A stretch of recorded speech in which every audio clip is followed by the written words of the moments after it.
கடந்த 2-3 நாட்களாக அதிமுகவுடைய தலைமையகமான எம்ஜிஆர் மாளிகையில் நடந்து முடிந்த பாராளுமன்ற தேர்தலில் அதிமுக ஏன் படுதோல்வி அடைந்தது, தோல்விக்கான காரணங்கள் என்ன, வாக்கு சதவீதம் 25% கீழே போனதுக்கு என்ன காரணம், நாம் எதனால் தோற்றோம், கட்சி உறுப்பினர்கள் சரியாக பணியாற்றலையா அப்படிங்கிற ஒரு ஆய்வு கூட்டத்தை எடப்பாடி பழனிசாமி கூட்டியிருக்காரு. அந்த ஆய்வுக்குழு இப்போதும் இன்னைக்கும் நடந்து கொண்டே தான் இருக்கு.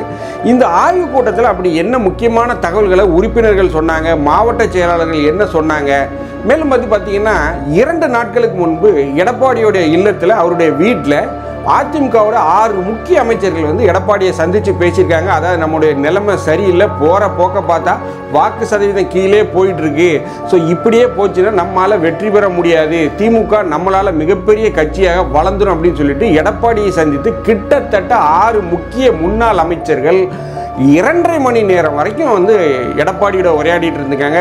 இந்த உரையாடலின் போது சில பல இடங்களில் வார்த்தைகள் தடித்ததாகவும், ஆனால் எடப்பாடி எதற்குமே பிடி கொடுக்கல அப்படிங்கிற மாதிரி செய்திகள் வருது. அப்படி என்ன நடந்தது எடப்பாடி நடந்த மீட்டிங்கில், அதைத்தான் நம்ம இந்த நிகழ்ச்சியில் பார்க்க போகிறோம். நான் உங்கள் ஜோசப். வாங்க நம்ம இப்போ நிகழ்ச்சிக்குள்ளே போகலாம்.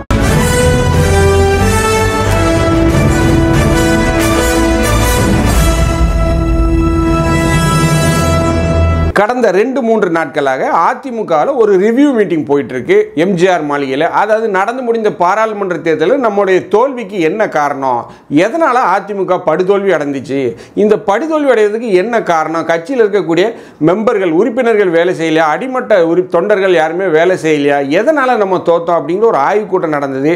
அதில் எல்லா உறுப்பினர்களும் ஒருமித்த குரலில் சொன்ன ஒரே ஒரு பதில் என்ன அப்படின்னு பார்த்தீங்கன்னா, யார் பிரதமர் யார், அந்த விடையை மக்கள் நம்ம பிரச்சாரத்தில் போகும்போது எல்லாருமே கேட்குறாங்க. உங்கள் கூட்டணியில் யாரை நீங்கள் பிரதமராக முன்னிறுத்த போகிறீங்கன்னு அந்த கேள்வி கேட்குறாங்க. ஸோ பிரதமரே யாருன்னு நம்ம தெரியாமல் தேர்தலில் போட்டி போடுறோம், பாராளுமன்ற தேர்தலில் போட்டி போடுறோன்னா மக்கள் எதன் அடிப்படையில் நமக்கு வாக்குகளை செலுத்துவார்கள்? ஸோ பிரதமரே இல்லாமல் நம்ம தேர்தலில் மட்டும் போய் நின்னா வெற்றி கிடைக்குமா? ஸோ உங்களுடைய அடிப்படை கண்ணோட்டமே தப்பாக இருக்குது அப்படின்னு சொல்லிட்டு எடப்பாடிட்ட எல்லா கட்சியோட உறுப்பினர்கள், மாவட்ட செயலாளர்கள், ஒன்றிய செயலாளர்கள் எல்லாருமே ஒருமித்த கருத்தில் இதே ஒரு பதிலை தான் சொல்லியிருக்காங்க. உண்மையிலே அவர்கள் சொன்ன கருத்து ஒரு நியாயமான கருத்து தான். அதாவது அதிமுக வெற்றி பெற்றதுன்னா, எடப்பாடி தலைமையிலான அதிமுக வெற்றி பெற்றதுன்னா யாரை அவர்கள் பிரதமராக நியமிப்பார்கள், எந்த கட்சிக்கு அவர்கள் ஆதரவை தெரிவிப்பாங்க? ஏன்னா இந்த பக்கம் பாஜக கூட கூட்டணி கிடையாது அப்படின்னு சொல்லியாச்சு, இந்த பக்கமும் வர முடியாது, இந்தியா கூட்டணியிலையும் அவங்க இல்லை. அப்போ ஒருவேளை எடப்பாடி அதிமுக ஜெயிச்சால் யாருக்கு சப்போர்ட் பண்ண போகிறாங்க? அப்போது ஒரு குழப்பமான ஒரு சூழ்நிலை தானே. ஸோ உங்களுடைய முடிவே சரியில்லையா, நீங்கள் முடிவே எடுக்க தெரியாமல் எடுத்திருக்கீங்க அப்படின்னு சொல்லிட்டு எல்லா தொண்டர்களுமே ஒரு ஒருமித்த குரலில் சொல்லியிருக்காங்க. கட்சியில் இருக்கக்கூடியவர்கள் என்ன சொல்கிறாங்கன்னா, கூட்டணி சரியாக இல்லை, கூட்டணி சரியான ஒரு விதத்தில் நீங்கள் அமைக்கலை, கூட்டணி யார் யாரை கூட ஏற்படுத்தணுங்கிறது அந்த கூட்டணி பேச்சுவார்த்தை அந்த முடிவு எடுக்கவே இல்லை அப்படின்னு சொல்லியிருக்காங்க. மேலும் இன்னைக்கு நடந்த கூட்டத்தில் என்ன சொல்லியிருக்காங்க அப்படின்னா, நாம் சீமானை கூட்டணியில் சேர்க்கணும், அவரை நம்ம கூட்டணிக்கு இழுக்கணும், அவர் ஒரு வளர்ந்து வரக்கூடிய கட்சியாக இருக்கார், மக்கள் மத்தியில் ஒரு மிகப்பெரிய விழிப்புணர்வு ஏற்படுகிறார், மக்கள் மத்தியில் அவருக்கு என்ற ஒரு வாக்கு சதவீதம் இருக்குது. சமீபத்தில் அந்த கட்சி 8% மேலாக வாக்கை பெற்று ஒரு தேர்தல் ஆணையத்தில் ஒரு அங்கீகரிக்கப்பட்ட ஒரு மாநில கட்சி அப்படிங்கிற ஒரு அந்தஸ்து பெற்றிருக்கு. பாமகவிற்கு கூட அந்த அங்கீகாரம் கிடையாது, பார்த்துக்கோங்க. பாமக அந்த அங்கீகாரத்தை சமீபத்தில் இழந்து விட்டது. ஆனால் இந்த சீமானுடைய நாம் தமிழர் கட்சி அப்படிங்கிறது எல்லா தேர்தல்களிலுமே போட்டிட்டு எந்த கூட்டணியும் இல்லாமல் அவர்களுக்கு சின்னம் கூட பிரச்சனை. அது கடைசி நேரத்தில் அந்த ஏர் உழவன் சின்னத்தை கூட பிடுங்கிட்டாங்க, மைக்கு சின்னத்தில் போட்டிட்டு 8% வாக்குகளை சீமான் பெற்றிருக்காரு அப்படின்னா ஒரு சாதாரண விஷயம் கிடையாது.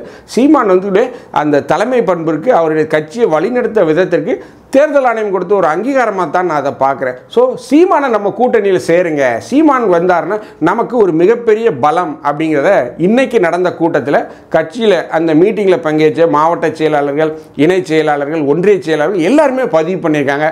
ஸோ கண்டிப்பாக இந்த முடிவை எடப்பாடி பரிசீலிப்பார் அப்படின்னு தான் நான் நினைக்கிறேன்.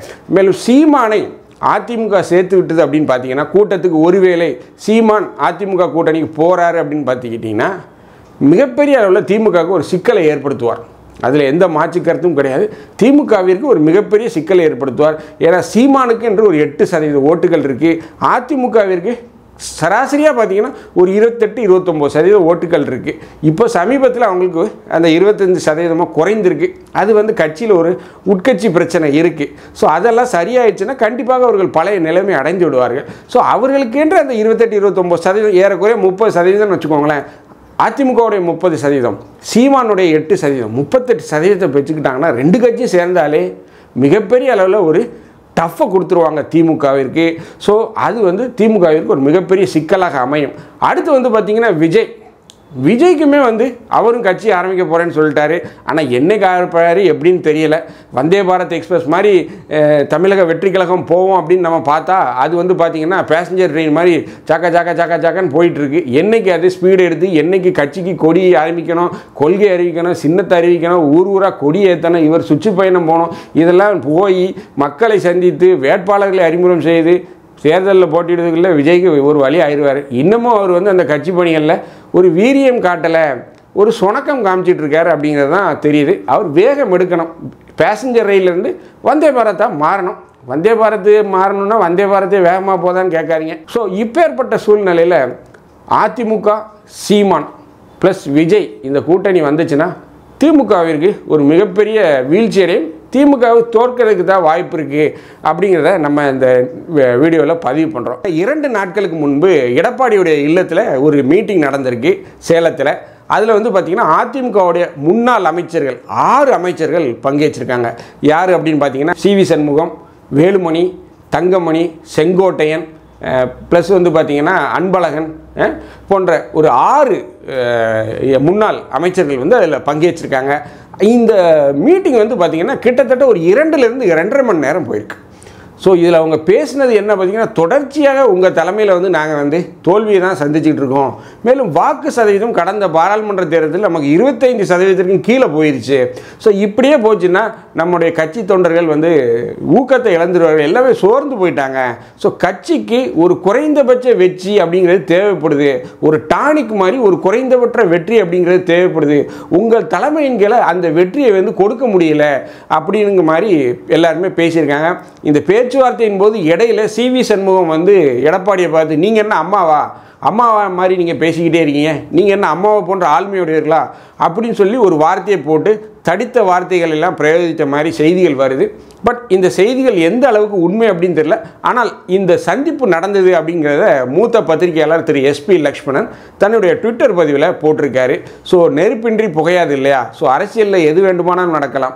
ஸோ இப்பேற்பட்ட சூழ்நிலையை எல்லாருமே அந்த 6 அமைச்சர்களுமே எடப்பாடிகிட்ட சொன்ன ஒரே ஒரு விஷயம் என்னென்னா, நம்ம வந்து இவ்வளோ நாள் பிரிஞ்சிருந்தோம், நம்ம இணைந்துருவோம் அப்படிங்கிறத ரொம்ப ஆணித்தரமாக வலியுறுத்தி எடப்பாடிகிட்ட சொல்லியிருக்காங்க.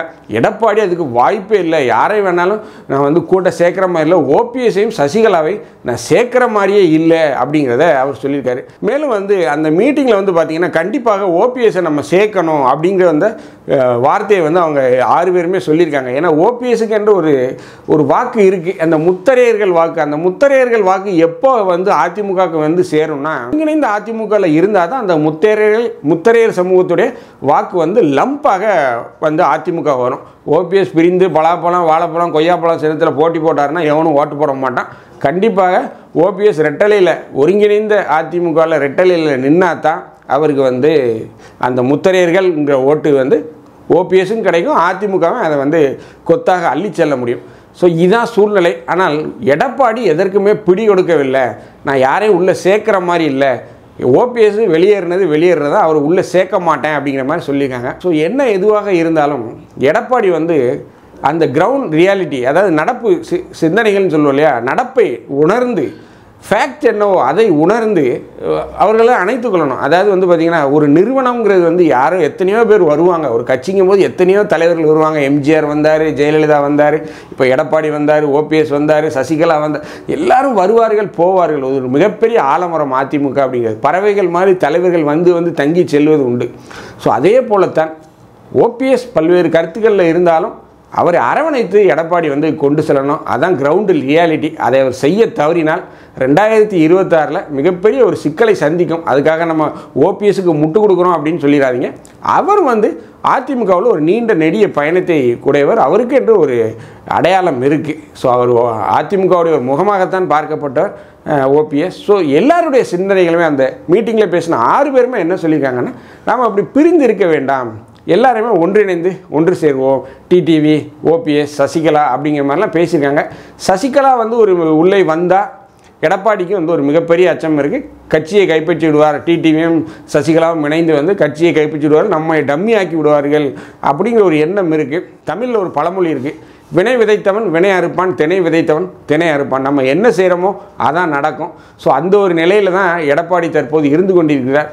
ஸோ நம்மளுடைய ஒரே ஒரு கருத்து என்ன அப்படின்னா, கருணாநிதிக்கு எம்ஜிஆர் ஒரு எதிர்க்கட்சி தலைவராக இருந்தார், அதே போல் கலைஞருக்கு ஜெயலலிதா அம்மையார் ஒரு எதிர்க்கட்சி தலைவர் இருந்தார், ஜெயலலிதா அம்மையாருக்கு கலைஞர் ஒரு எதிர்க்கட்சி தலைவராக இருந்தார், அதே போல் எடப்பாடிக்கு ஸ்டாலின் ஒரு எதிர்க்கட்சி தலைவராக இருந்தார். ஆனால் உண்மையிலே ரொம்ப லக்கியஸ்ட் ஒரு முதலமைச்சர், ஒரு சீஃப் மினிஸ்டர் யார் அப்படின்னு பார்த்தீங்கன்னா அது திரு ஸ்டாலின் அவர்கள் தான், தற்போதைய முதல்வர் அவர் தான். ஏன்னா எதிர்க்கட்சி அப்படிங்கிறது ஒன்று மிகப்பெரிய அளவில் ஒரு ஆக்டிவாக இல்லை, நெல்லிக்காய் மூட்டை போல் எதிர்க்கட்சியில் பல்வேறு அணிகளாக சிதைந்து இருக்குது.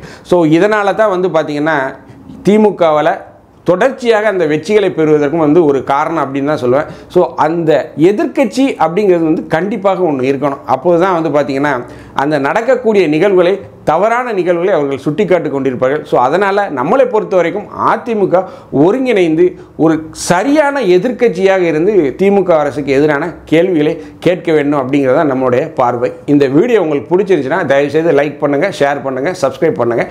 மறக்காமல் உங்கள் கருத்துக்களை கமெண்ட் செக்ஷனில் சொல்லுங்கள். நன்றி, வணக்கம்.